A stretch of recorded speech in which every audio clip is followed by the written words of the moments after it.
सिरिजको नाम हो the east palace. TikTok र आइएमडिबीमा हेर्ने हो भने एकदम राम्रो प्रशंसा पाइरहेको छ। तर मलाई चाहिँ यो सिरिज खासै चित्त बुझेन। सुपर न्याचुरल हरर फ्यान्टासीमा आधारित पिरियड ड्रामा हो अनि त्यसमा आइपुग्दा मर्डर इन्भेस्टिगेसनमा परिणत हुन्छ। यो कथा दरबारको भूत, त्यसलाई मार्ने सिकारी, राजदरबारभित्रको राजनीति, षड्यन्त्र, रहस्यको वरपर घुम्छ। सुन्दा निकै रोचक लाग्छ। यसको राम्रो पक्ष भनेको चाहिँ यसको भिएफएक्स सिन्सहरू हो, ब्याकग्राउन्ड म्युजिक हो र एक्सन हो। कलाकारहरूको अभिनय राम्रो छ तर फितलो स्क्रिप्टको कारण उनीहरूको प्रतिभा खेर गएको जस्तो देखिन्छ।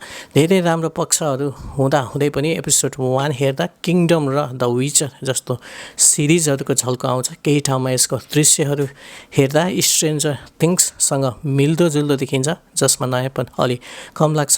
सिरिजको फर्स्ट हाफ मलाई चाहिँ एकदम कन्फ्युजिङ लाग्यो। क्यारेक्टरहरू चिन्नै समय लागिरहेको थियो। महत्त्वपूर्ण संवादहरू आउँदा दृश्य एकदम छिटो दौडिरहेको लाग्छ। दृश्यहरू दोहोऱ्याएर हेर्नु परिरहेको थियो। मुख्य नायक र मुख्य नायिका बीचको तालमेल पनि राम्रो लागेन। भावनात्मक सिनहरू आउँदा मलाई केही फरक परेन। दोहोरिएको संवादहरू छ। भूतप्रेतसँग राम्रो तलवारबाजी गर्न सक्ने नायकले मान्छेहरूसँग पनि पिटाइ खाइरहेको छ। अचम्म लाग्छ। सिरिजको सन्तोषजनक अन्त्य हुन्छ तर अन्तिम एपिसोडसम्म आइपुग्न तपाईँको धैर्यता चाहिन्छ। मेरो रेटिङ 3 स्टार्स आउट अफ 5। तपाईँलाई कस्तो लाग्यो कमेन्ट गर्नुहोला।